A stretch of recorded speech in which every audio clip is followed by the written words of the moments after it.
Hey, it's Sammy for another episode of the IdOMUSIC podcast, and our goal and our mission is to empower and educate musicians and artists worldwide. And on today's episode, we spoke with the music executive entrepreneur, the legendary Jerry Clark, discussing the importance of leveraging your relationships, creating the first urban fashion tour, and his work in the community and sports with the Jerry Clark Foundation. Hey, it's Sammy, and today I'm sitting down with the legendary music executive extraordinaire, Jerry Clark. How are you? See, I'm great, Sammy. Was that good? That was actually incredible. Thank you. Thank you, though. I had to make sure you got the proper introduction. I appreciate you having me. No problem. Finally. Here we go. No, I'm just talking. It's long overdue, though, seriously. I mean, you being a longtime friend of Curtis here at Patchwerk, and you obviously doing so many amazing things for the music industry, and your contributions have not gone unnoticed. So we're going to talk about just who you are and how you were even introduced to this business. Mm-hmm. Can I jump in real quick and please. just while you mentioned Curtis, I think what Curtis has done for the culture and for the city of Atlanta is he needs more props than what he gets. He what he's done is really incredible and really great. So Yeah, I mean, I'm sitting here because of Curtis, so you already know how I feel. I feel bad for him because he's a Michigan State fan, but I mean, not fan, but he's a Michigan State guy. But other than that, he's a great dude, man. But I'm sorry, that's all. Go ahead. All right, That's so you've also been a pivotal person in pushing Atlanta culture forward, and really establishing Atlanta as a hotbed for this culture, through your contributions early on, just working from interning to working with the likes of like JD to the late Shakir Stewart, and so on and so forth. But we'll get into it. I'm curious to know how you even got your first introduction into the music business. A lot of people is like, I wanted to be an artist at one point.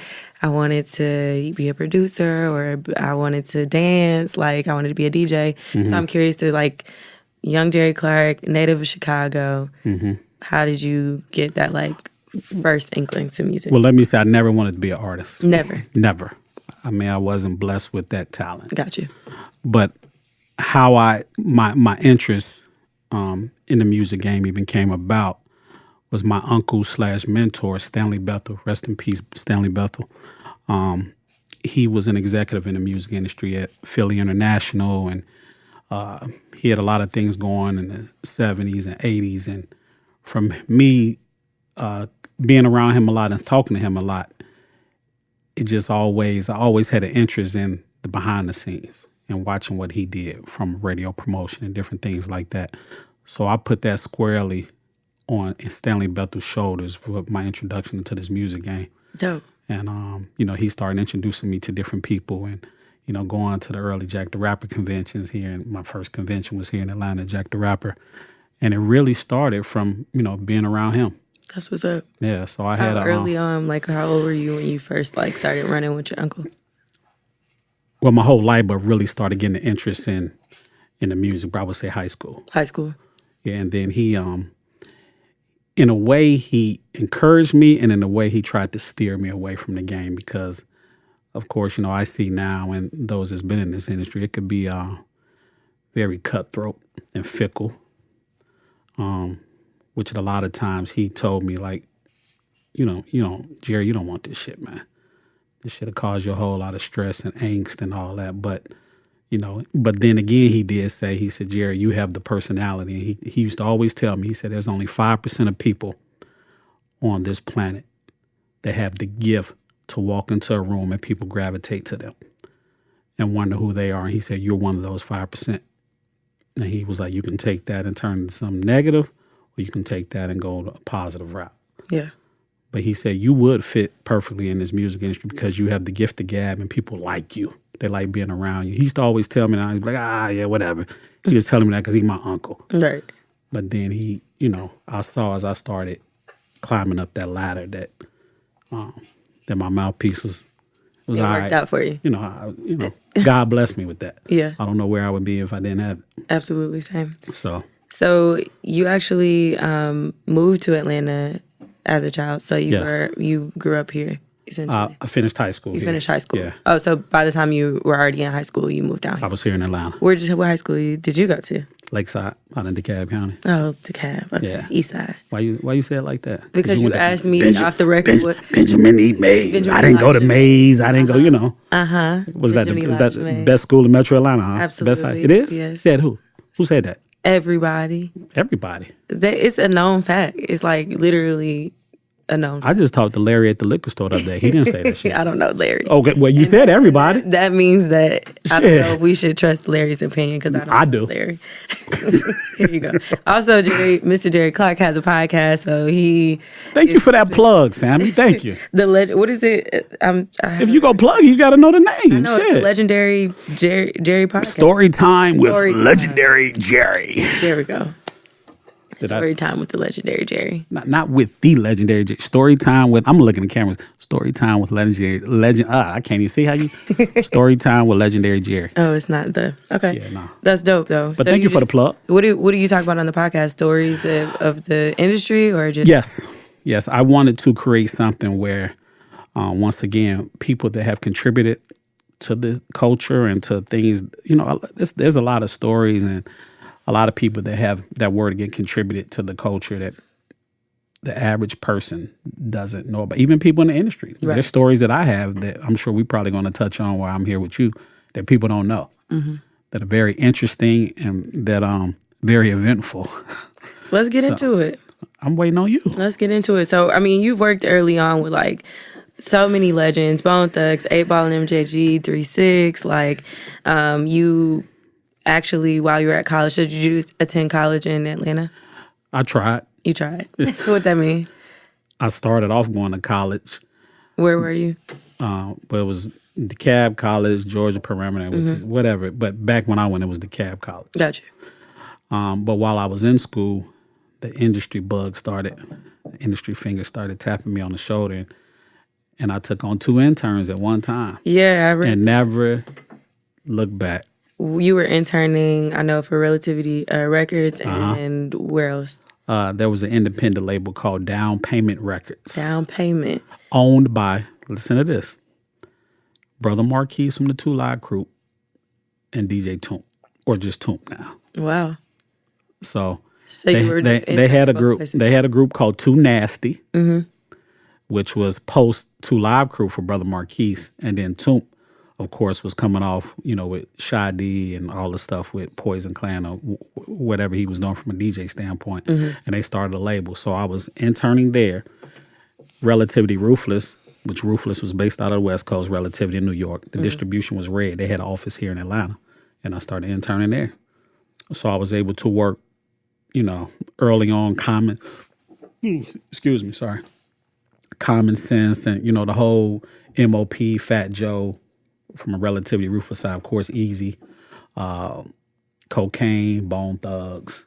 And what was your role during the time? Like, what were you doing as an intern at that time? Well, and you know what? I didn't stay long as an intern because I got hired shortly after I started interning. Really? At both places? Relativity? Well, Down Payment folded. Oh, okay. One of the partners in the label, he had to go do some Fed time. So that label folded. So I was 100% into the Relativity Ruthless side. Gotcha. So they hired me as their street team rep for Atlanta, which turned into the whole Southeast. And I tell people all the time, at that point in the music game, if you were a street team guy, you had to do it all. You did radio. You did retail, which is unheard of now, retail. Record pools. We did it all. So it was a great thing because we learned every single side of the game. We were the ones putting posters up on the highway and on the streets. We were the ones outside with the picket signs outside the club. So it was, I couldn't have chosen nothing better to introduce me to the game than being a street team rep. I mean, you hear that a lot too. Like that's the introduction for most people who are in, near your position as like an executive to this day. Yeah, because I know me and Lenny S., we talk about that. We laugh about all the time, like all the different conference calls we were on. Because once you establish a name in your market, then a lot of the times the labels used the same person. Now, there were other cats that came up. I'm not trying to act like I was that only dude. Right. But, of course, if you were pretty solid in what you did, other labels took notice and you would be on multiple conference calls. Why do you think that you were able to move up at Relativity Records early on, from just being an intern to street team rep to the Southeast region? Like how passion? I was hungry. I'm talking about, I took it so seriously. And I remember when they asked me to send my first invoice, this was, 1994. I was making $500 a month. You couldn't tell me I wasn't making $5 million a month because I just felt I was in the game. I was getting paid for something that I loved doing. So, and then, the fact that I was around the artists, and then I established some great relationships, like, with Bone Thugs and Steve LaBelle. They were very instrumental. Steve LaBelle was Bone's manager. Right. They were very instrumental in helping me do then a lot of stuff, And then, from the Relativity side with, Fat Joe, we had MOP. Then when Relativity took on the Southern labels, that really, when I say took them on as far as a distribution, with Suave House. So when Suave House became, and then Hypnotized Mind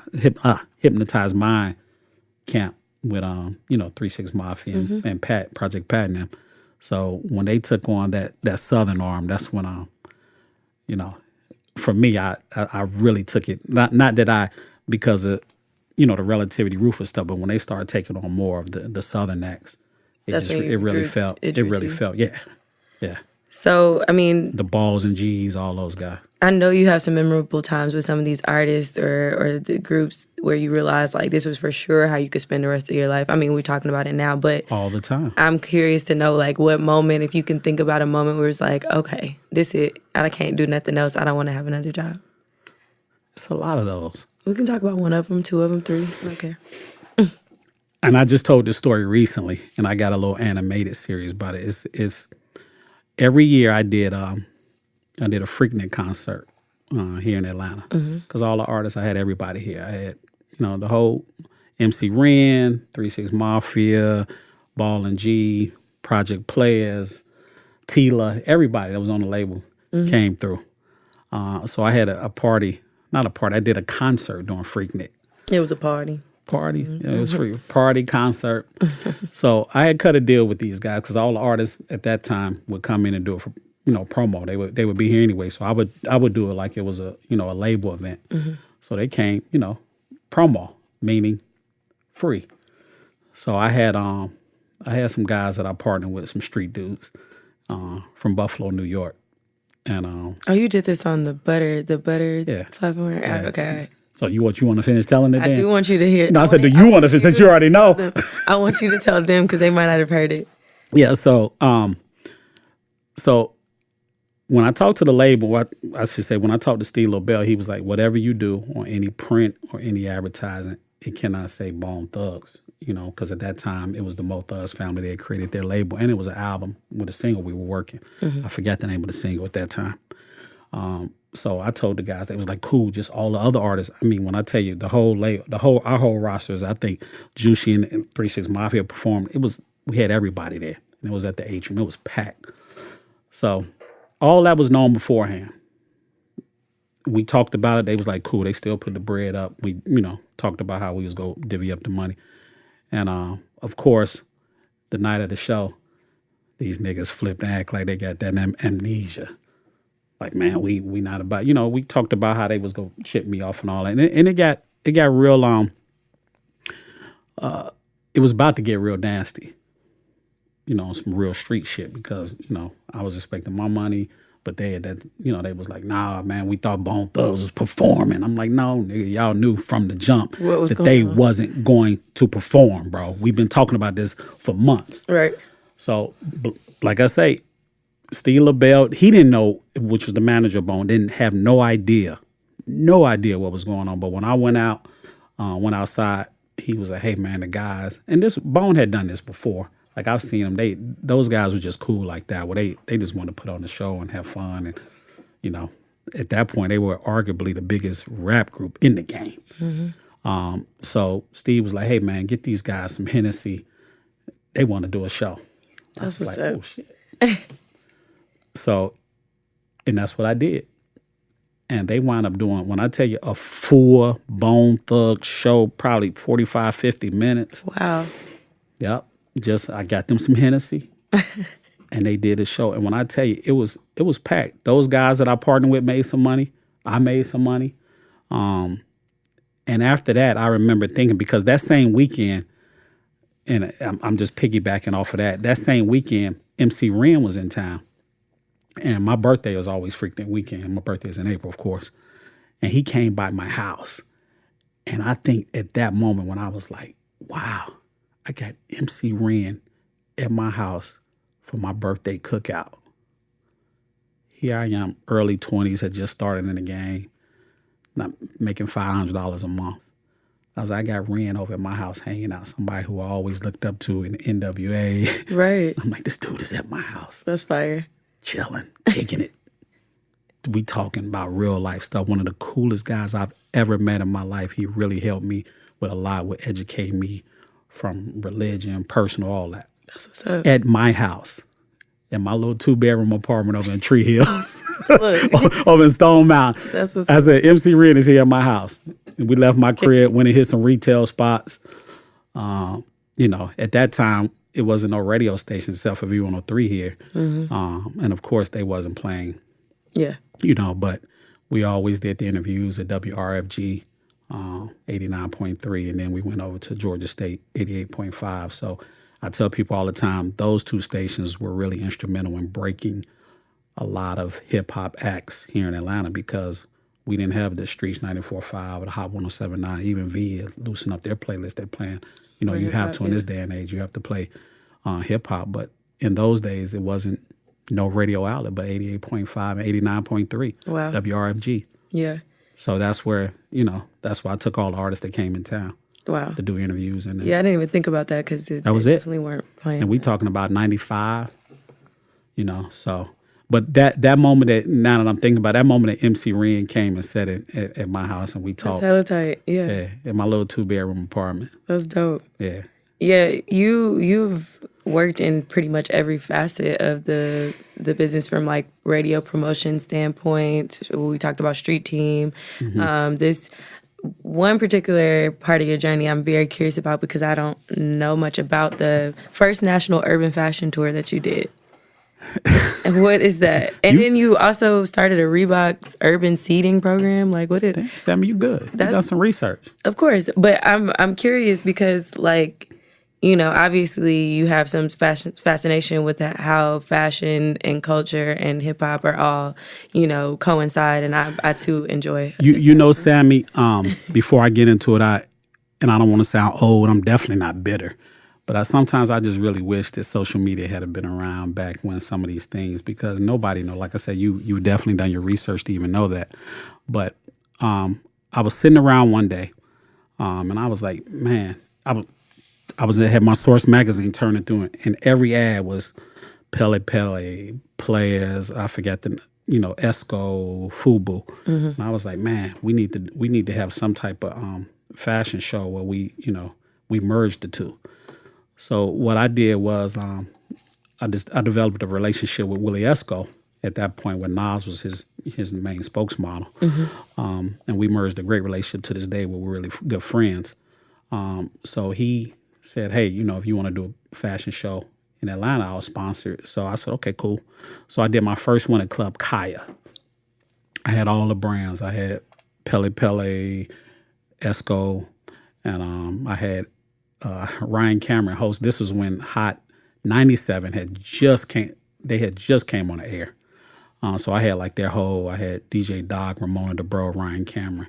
They hosted it, and it was packed. When I tell you it was packed. For real. So I had sponsors come to me after that saying, hey man, let's do a fashion show tour. And we put it together, and we went to all the major cities. We went to New York, Chicago, Cleveland, LA. And it came off really good. Wow. In some of the cities, like I know in New York, since it was Willie Esco was the main headline sponsor. And of course, with him being Puerto Rican, we tied in a lot of. So in East City, we had a stickball game. So in New York, we rented out the streets in the Bronx. MC Light played Malik Yoba, who was big at that time with I forgot the name of the show. What was the name of the show he had? The cop show.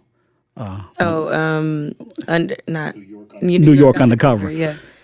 So every city we went to, it came off good. So I should have took that and kept going, but after I did that one tour, that was it. Yeah. I mean, that was it. But I made some good money. I'm sure. Yeah. That's dope. And I'll say this, and I keep saying it no matter what. I established some great relationships because it's all about relationships. No matter what, no matter what field you're in, it's all about solid relationships. Absolutely. So I took that just from my idea of sitting around the house turning through the Source magazine to doing a fashion show tour.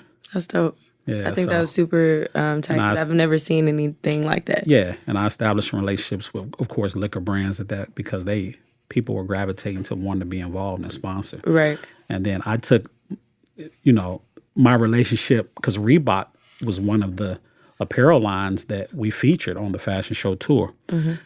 And I took that relationship.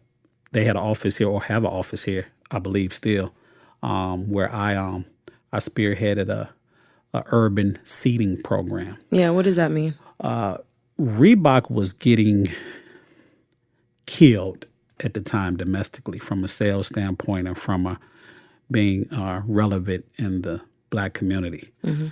I think they had just got Allen Iverson. I know they had Venus Williams, but they had just lost Shaq. So when they brought me in to talk about what could they do to really create some kind of groundswell in the Black community with being cool, and I want to say being cool, but just you know what I'm saying. I told them, let's do a program. This is what I want to do. I said, I want to grab all the cool people in Atlanta, radio people, tastemakers, and I want to send them 3 pairs of shoes a month. And I want them to wear them, and I want them to give us their feedback on did they get any, did anybody, talk about the shoes they have on, they get any props, any bad things, whatever. So, excuse me. So we did that for, I would say, probably about 6 to 8 months. And Reebok said it was very, very, very good for them at corporate up in Boston with how they went about marketing to certain things, because it was, we had the 4 meetings, and I can't, just some of the people I had, radio people like Chris Lover, Frank Ski, everybody that was that I considered to be a tastemaker and a marketer. They got, and they'll tell you to this day, if you run by them, they'll remember that, is that I gave them 2, 3, 4 pair of shoes every month. So you basically started an influencer program before there was an influencer market. Is that what it is? I mean, influencer That's what it's program called now. That's Damn. What it's called. See how y'all come up with these fans? And back then, I said urban seeding program. Now it's an influencer. So damn. So I was an influencer back then. Yeah, you must have been starting it up. Damn. No, but it was that program I put together. I tell people this. I fucked up. I dropped the ball. How? Because I really should have took that and went so far with it that and made so much fucking money with it. But I didn't know. Mm-hmm. And that was one of the big mistakes that I made, because it's crazy, because maybe a year, not even 2 years later, I'm watching a commercial and I see Jada Kiss and AI on a Reebok commercial, and then I'm hearing Steve Stout, and I'm seeing what he's doing, and I'm like, no disrespect to Steve Stout, because he's done a lot of great things from a marketing standpoint, but I'm like, damn, this was shit that I was doing before, but I didn't take it to that next step like he did. Yeah. And I look back on some of the decisions. I'm like, why didn't I? What was I thinking? Because corporate Reebok, they were all on me like, man, this is great. This is incredible. Imagine us doing this. Can you do this in other cities? And I was like, yeah, shit. I'll go to New York. I'll, get the Funk Flex or whoever, in the market, LA, whatever. Yeah. But I didn't. And if there was one thing that I regret, that's one of them. Yeah. Because, it was great from a corporate standpoint for Reebok, and I know they had the money and the funds to really So do you think that your mind and your focus was on, doing the million other things that you probably had going on? Yeah. Or, yeah. Yeah. And I just didn't have the know-how how to close that. If I had to know what I know now, if I had it back then, it would have been a different situation. Absolutely. Because Absolutely. what I brought to Reebok as well, and this is another one where I kick myself. I set up a meeting. Me and Greg Street. I called Greg Street because I knew he had a great relationship with Baby and the Cash Money crew. Mm-hmm. So I told Reebok, I said, let me tell y'all something in one of the big corporate meetings. I said, if you go into any store in Atlanta, maybe in the Southeast, definitely Atlanta, New Orleans, and you go in there and you ask for, I think it was the Soldier shoe or the Soldiers or Hop, what I forget. I said they will go to the back and they will get that shoe. And they did not believe. It was like, no, there's no way. I said, if you listen to any song, whether it's Juvenile, Cash Money, and they say Rees and Jabos, I said, when they say Rees, I said, do you know what they're talking about? They're talking about Reeboks. I said, and they've made this shoe popular where it's cool in the urban community. You can go in any Foot Locker, Champs, or whatever, and you say you want this shoe, and they're going to go get it. Mm-hmm. And when I broke it down to them, they was like, wow, corporate, they really want. So, yeah, for real. So me and Greg Street had a meeting with Baby right over here at the Omni Hotel. And we met. And of course, Baby was interested in doing some stuff with Reebok. And I went back and told them, I said, hey, they're about to go out on tour. We need to make sure they're straight, just, on GP. And let's see where we can take this relationship. So for that tour, I outfitted. I had some Cash Money hoodies made with the Reebok logo and Cash Money on the back. I had boxes of T-shirts made. We might have sent them or had them. It was hundreds of shoes. Wow. So in the middle of the tour, Baby flew back, and me and him, we went down to the Gentleman's Club, adult entertainment place. No, it was called the Gentleman's Club. See, Sammy, you're a baby. Sammy, you're a baby now. I'm like, which Come one? On. Yeah, which one? No, it was called the Gentleman's Club, the GC. Got it. Now it's a park. I'm gonna leave that at that. But anyway, so we met. It was just me and Baby, no security, nothing. It was during the day shift, and we talked about it. And he was like, "Hey man, what is Reebok saying? How can we get this? How can we get this deal done?" I was like, "Hey man, I'm working on it." I was like, "I don't think they get it. They don't understand." And he was like, well, let me know because I want to make this happen. I went back to Reebok again, and we had some meetings, and they didn't get it. They didn't get it. Mm-hmm. And in their defense, I don't know if they wanted to be aligned with, because at that point, Cash Money was very, they was new, they was hot, they was, they was fresh on the scene, right? And I don't know if corporate Reebok really understood that if they their trajectory. Yeah, because as we know, we see where that Cash Money brand went. Yeah, and it was incredible. So, me, Baby, and Greg Street met the first time, and then me and Baby met by ourselves the second time. And I will say, Baby was like, "Hey, man, of course, for a lot of different reasons." He was like, "Let's make this happen." Right. He's like, "Whatever we got to do." So, like I said, Reebok, they seem to be, they seem like they really wanted to make it happen, but they didn't. Like I said, I guess after we sent all the shoes and made the hoodies and shirt, that wasn't nothing. But we, nothing moved. Dang. Nothing moved. It's all good. Sometimes I wonder if it was my fault for not pushing it harder. Yeah. Or, like I said, I beat myself up about it, especially years later. I'm like, damn. Yeah. Like, man, what could, Would you ever get back into that market? What market? Fashion. Streetwear.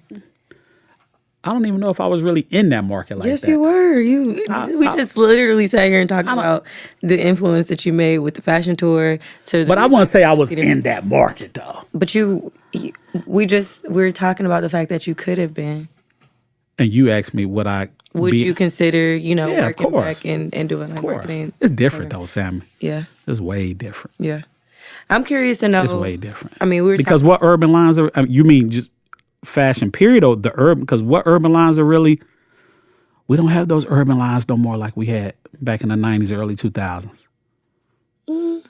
Because back then, like I said, you had Esco, you had Pele, you had, I remember It's the Mecca. Mecca, yeah. Man, you had so many. I guess it's more like just like streetwear brands in general, but there's definitely a lot more focus on the urban demographic. I agree with I you. should say Yes. for all brands. Yes. So there's money to be made. Neither here nor there. The relationship architect is what you call yourself, and we've talked about. Hold on, Sam. Did you call me that, or do I call myself You called that? you, or somebody called you that. Really? On the internet. The relationship architect? Yeah, I think that was a dope Shit, name. I like that. I do too. I'm curious to know how you have, and we talked about it briefly throughout the podcast already, but just like how you've leveraged your network and your relationships to move you from like one position to the next. We haven't even gotten into the fact that, you went on to be the vice president for promotions with Steve Rifkin. Am I saying his name right? Yeah. And our SRC. Yeah, so we didn't really get into the fact that you were the VP of promotions for Steve Rifkin and SRC. And then you went on to be handpicked by Jermaine Dupri and the late Shakir Stewart I mentioned earlier. All about relationships. As a VP of Island and Def Jam. Yeah, like you go from doing like street team things to like the vice president of promotions. I'm sure there's things in between there that we haven't touched on, but Yeah, because I was doing a lot. Yeah, were you cold calling people? Were you not cold calling, but were you just like making sure you maintain those relationships? Oh, of course. Yeah, of course. Meeting and of like, course. Because in between, like what you mentioned with the things I did with the fashion show tour and Reebok and then between there's a space that you missed out. Like I work for Raucous. Oh. You young, you might not know what that is. Yeah, they used to call us the backpack label. We had Mos Def, Talib Kweli, Yeah. Eastern Conference. Oh yeah. Yeah. You said like I don't know who the fuck. A little lyricism there. Yeah. So we put we had the sound bombing compilation, all that. So but Big L. We just talked about. You know who Big L is? Yeah, we just talked to what's his name on the podcast. Yeah, Dom. Oh, really? Yeah. Okay. He talked very well. I mean, he spoke a lot about Big L. Okay. Sure. Yeah. So I'm knowledgeable. I see. I knew that before I got here. But I worked for Raucous, and then at one point I took on a job with EMI here in Atlanta. I worked there for 2 years, and actually I was working at Raucous and EMI at the same time. Yeah. That was unheard of, I'm sure. Raucous was based out of New York, and I was, but in EMI we had an office here. So you were just getting checks from different places. I was working though. I just had a child at that time. My oldest daughter was born in '97, so I was already hustling and really grinding it. But when I had a seed, I just went to a whole nother. Hustle. I had a seed in '97, so that's when I said, okay, It's time. Jared Clark, you got to really take it up a notch, a Absolutely. few notches. Absolutely. So in that time, then I had my company 1972 Entertainment, in which we were doing parties.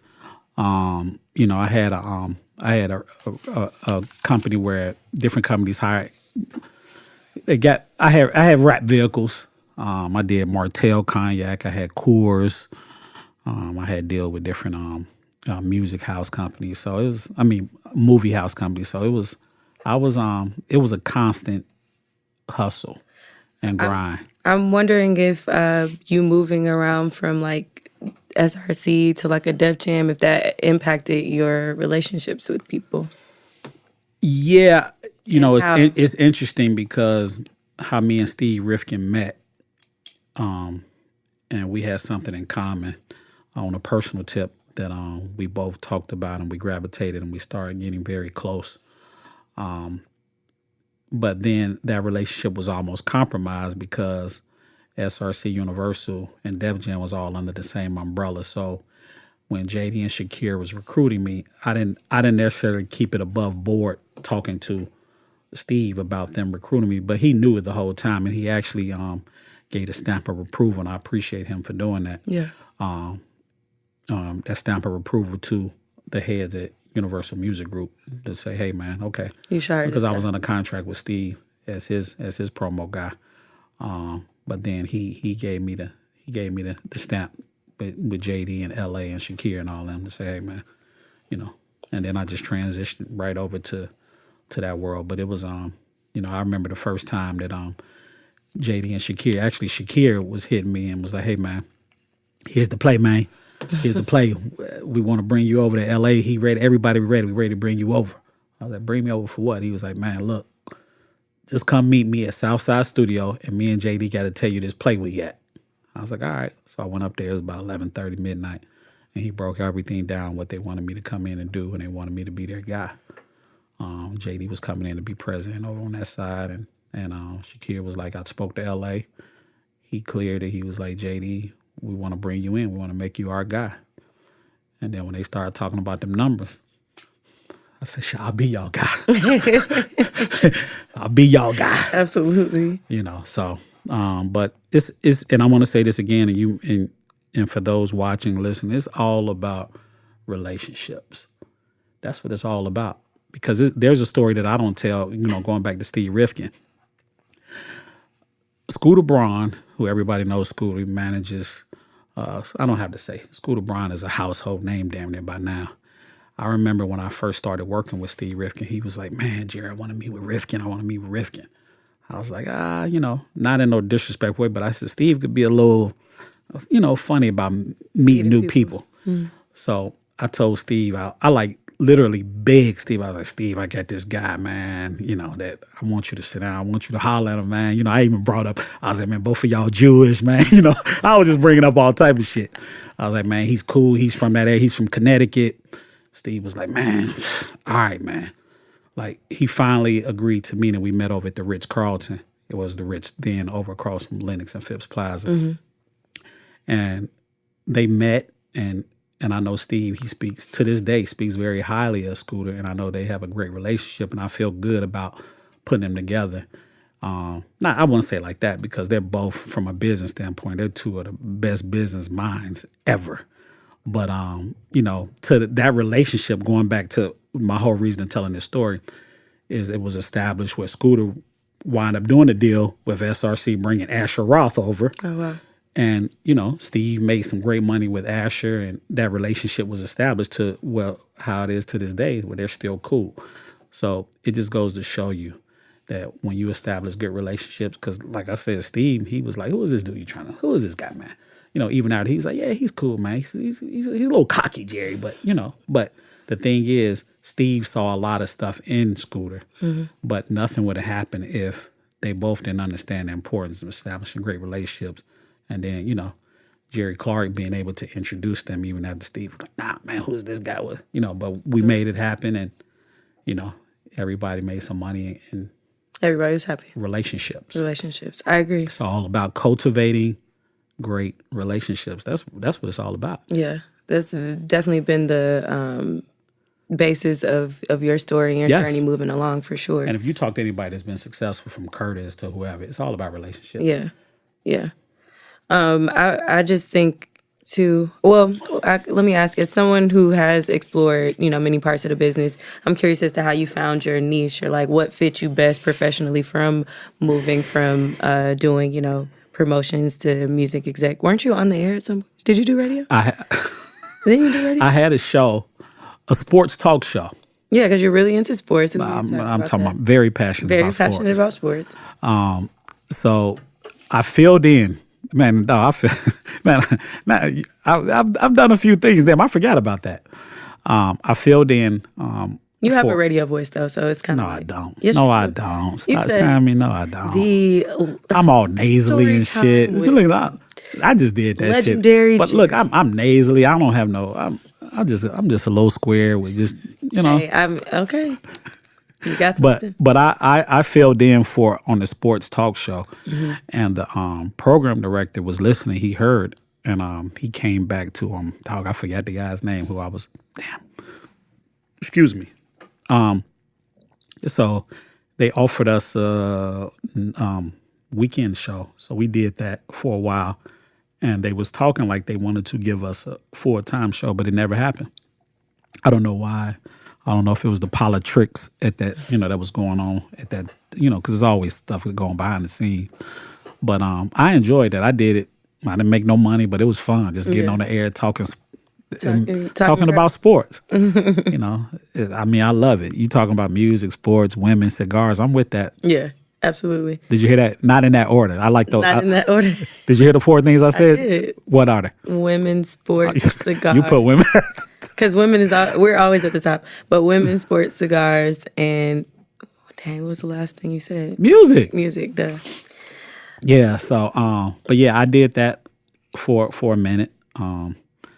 I went to. I'm also a Major League Baseball scout. The Chicago White Sox sent me to scout school. That is so random, it seems. But how did that opportunity come about? I mean, I know you're from Chicago, so and it really didn't have nothing to do with me being from Chicago. It was the fact I had a baseball organization, the Georgia Raiders, which was very successful, young kids, and I just entrenched myself in the baseball community here, especially with black kids, and I started doing different things with MLB, just to push that agenda with getting more black kids to play the sport of baseball.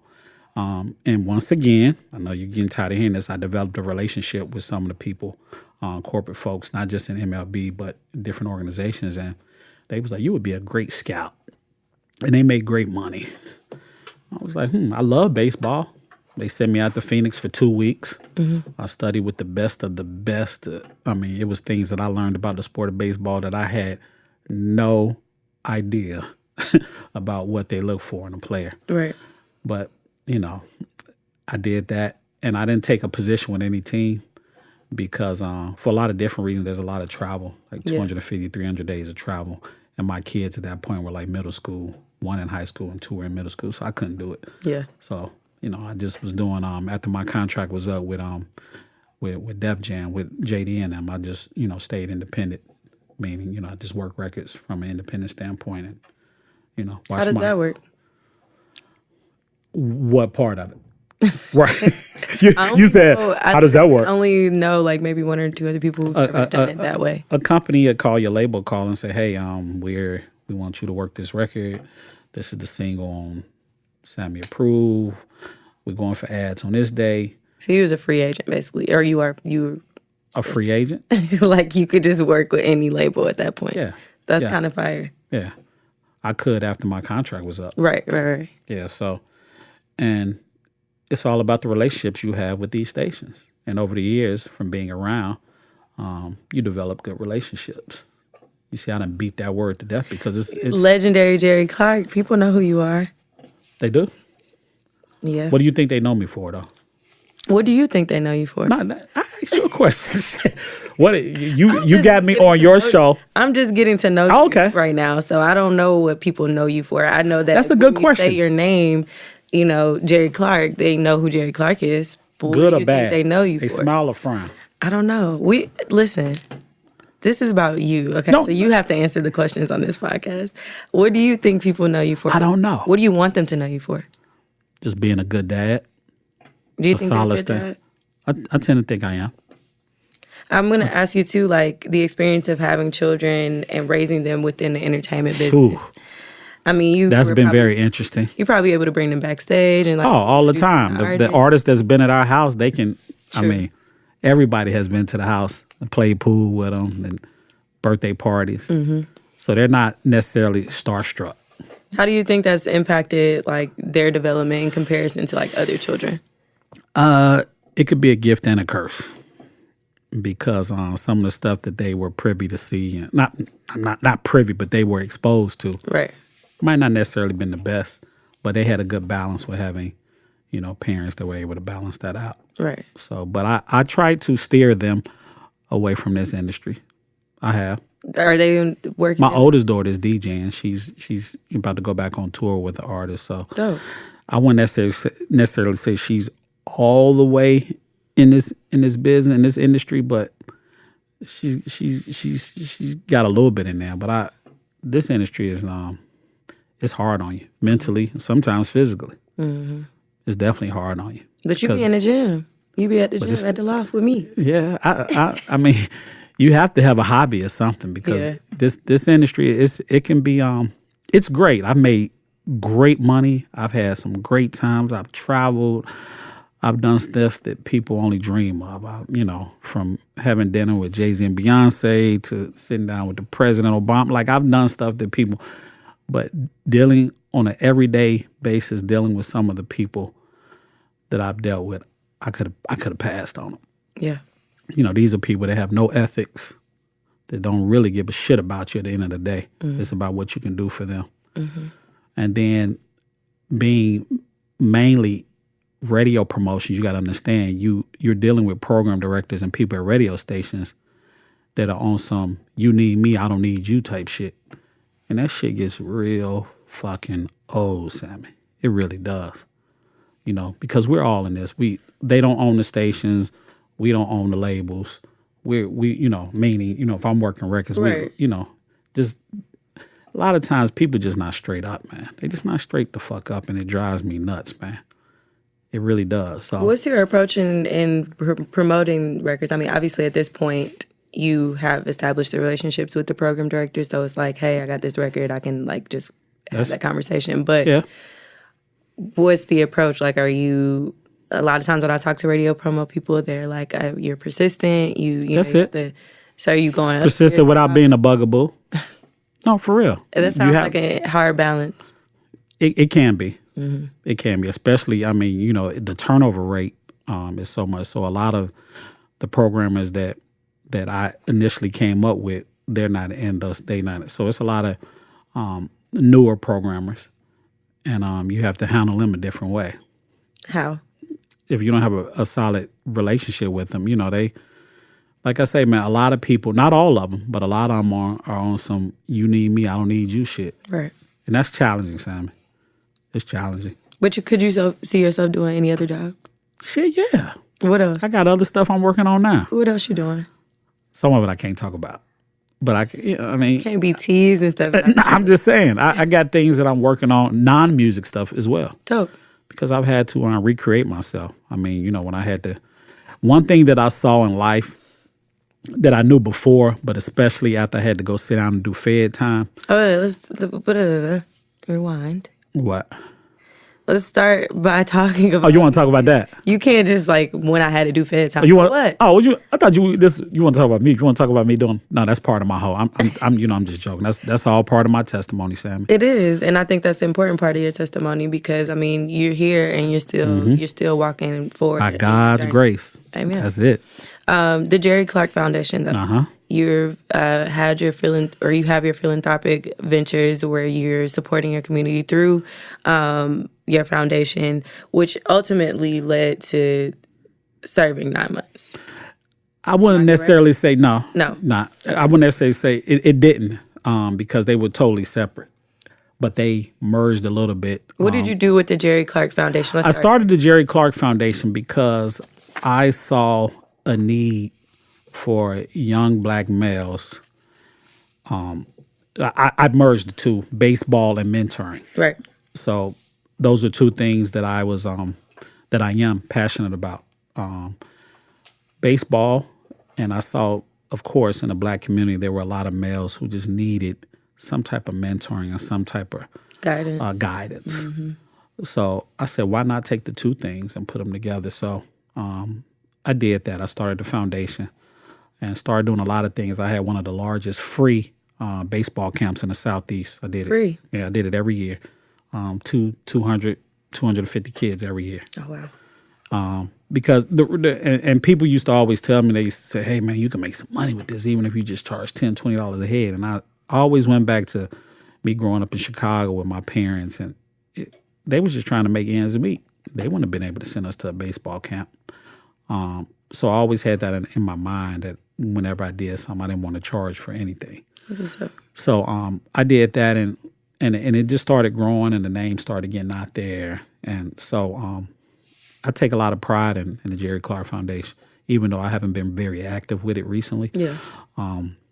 Because once I got knocked down to do that little stint and I got back up, it was a lot of other things that I had to put in before that. Mm-hmm. But how you kind of merged the two was, I'll tell you how, and I'm not mad at that. But while I was in the industry doing all these things that we spoke about, I was on the board in DeKalb County, the zoning board. I was appointed. I was on there for close to, I think, 7 years. We met once a month. And a lot of people don't know, and I didn't even know how much power the zoning board has in any municipality, no matter where you are. So I was on a very powerful board, even when I had all these powerful positions in the music industry. A lot of people didn't even know I was on a board. So I had a situation where there was a guy that was, that he needed some things happen, and I said, I'll scratch your back, you scratch my back, and I was taking some kids with the foundation with my team, my organization, the Georgia Raiders, out to California for a baseball tournament, and this gentleman helped pay for their flights. And the Fed said, no, can't do that, buddy. Right. So they said that, that's a bribe, which it was. I own up to everything I did, what I did wrong. I'm not one of these cats. No, man, they do. It is what it is. Whether it was $3,500 or $3.5 million, it is what it is. It wasn't. Right. I did it. It was wrong. But they gave you 9 months for that? For $3,500. They sure did. Damn. Yep. But it is what it is. It was wrong. It was illegal. I can't cry about it. There was, don't get it twisted. It was times when, even now, when I read other stuff that goes on, like with people and the time that they get, I'd be like, damn, they didn't get no time. Right. Well, they got 90 days. Right. And I got 9 months. But I had to get out of I had to get out of thinking like that. Right. Because it'll eat you up, man. Right. It'll cause you to be in a real bitter space and a real angry space. And that's just not me. Yeah. Now, was I ever there? Yeah. Especially when I was sitting down in there. It's like, these motherfuckers got me here for $3,500. What the fuck did they? Right. Especially talking to other inmates. Those guys in there that stole $2.4 million. Like, yeah, I got 18 months, man. I was like, damn. One guy in there stole $1 million. He had the same amount of time I did. Worked on my work detail. But like I say, you can't be mad and bitter about that type of stuff. You can't. I couldn't let it, man. Yeah. God has blessed me too much. I've done a lot of, we talked about some of the stuff I forgot. I've done some great things in my life. Yeah. I've lived a pretty solid life. Absolutely. I think about, too, just talking about the music industry and how, it can really take a toll on you just going, the highs and the lows. Mm-hmm. And that's just... You got to have some things to balance it out. Exactly. And my family and my kids balanced it out. Yeah. Because if I didn't have them, I don't know what, because I see a lot of people that let this business, they let this industry consume them. And this is all they have. Mm-hmm. And I feel bad for them. Yeah. Because I'm like, there's nothing else that they have. This is it. And if this industry is all that you have, you fucked. You're fucked. But, I had a good balance. Like I said, I made some mistakes. I went and did my time. But, my daddy died the same day I got sentenced to prison. It was 2016 was just hellacious. Jesus. Yeah. But you made it out. We did 2019 with 2019. I'm going. I'm on the IdOMUSIC podcast with Sammy Approved. Absolutely. I'm in the house of Patchwerk. Yes. One of the greatest institutions, buildings for real. So Patchwerk, 25 years now, right? 24 this 24. year, yeah. Congratulations to Curtis and Patchwerk, man. I've been in this building so much. It's history here. Yeah, that's what I was gonna ask. Like, how you first linked up at Patchwerk or met with Curtis. Damn, ooh, shit. It was a lot. If they've been here 24 years, can you imagine how long ago? I forgot who. I've been in here so much. Yeah. But it's incredible to be able to come in here. Yeah, and just know it's an open door for you. Yeah, absolutely. I'm gonna ask you the one last thing, like what you would give to. You've given a lot of great advice already, but to someone who's an aspiring music executive or artist or whoever's listening to this podcast, like what you would give to them, some things that you know now that you wish you knew then. Follow up. Have a great follow up skills. I've mentioned a million times while we've been talking about relationships, but a lot of people meet somebody, get their numbers, social media handles, then they don't follow through and follow up. And you have to have great follow up skills because that's one of the first steps in establishing a relationship. You know how many people I've met, and I'll go to an office and when I leave there, I would send their assistant, flowers, chocolate, a gift card. because when I called, I wanted my calls to go through. Right. And I know how, when you got 1 million people trying to get through, they're going to say, hey, so-and-so's busy. Let me take your number. But, you leave there, you send a nice gift card, send some flowers. Guess what they're going to do? Hold on, he's busy or she's busy. But I'm going to make sure. I'm going to make sure. Mm-hmm. Hold on 1 second. They're going to call you back. Mm-hmm. Or I'm going to patch you in. It's just be smart about how you maneuver. Mm-hmm. And that's what I tell my children. Like, just follow up. And I don't want you to take, but that's one thing about the new generation. Everything is, I'm sounding old. So it's fine. Yeah, I'm like, there's no follow through. Mm-hmm. Even the ones I meet, they be like, man, OG, what's that, man? And give them the number and all that. I want to hear from these cats. Come on, man. Yeah. But then they'll DM me on Instagram. Man, man, get the hell on, dog. You ain't serious about this shit. Yeah. I was out putting posters up on the poles, climbing up poles and shit. Y'all niggas don't want this shit. Yeah, that's true. Did I just come off a little angry? No, that wasn't angry at all. I'm just talking shit. Nah, it's real though. I mean, That's why we have you sit down, because you've already done this. So like the people who want to get to where you are and where you've gone, where you've been, they need to listen to you. It's not a bitter thing at all. I do agree that we lack no follow through in the follow through. Yeah, or it's just very like the business itself. You can tell with the music, like it's just continuous. Like it's a very microwave. You just hit it on the head right it's there. It's a very microwave. Yep. But yeah, there's so many things that we didn't really get to touch on, but I think we should bring back for part 2. Hey man, whenever. Maybe I can get on your podcast. Yeah, when you want to come on. When you record, we'll talk about it. Yeah, I was gonna say whenever. But I'm looking forward to hearing more about what you have coming up in the future, in and outside of the music. And I wish you all the best. Tell them where they can find you on social media. Everything is Big Jerry Clark, Twitter, Instagram. You be just on simple. My page probably boring. It's probably just me traveling and me and my kids. That's it. Life. That's what life's about.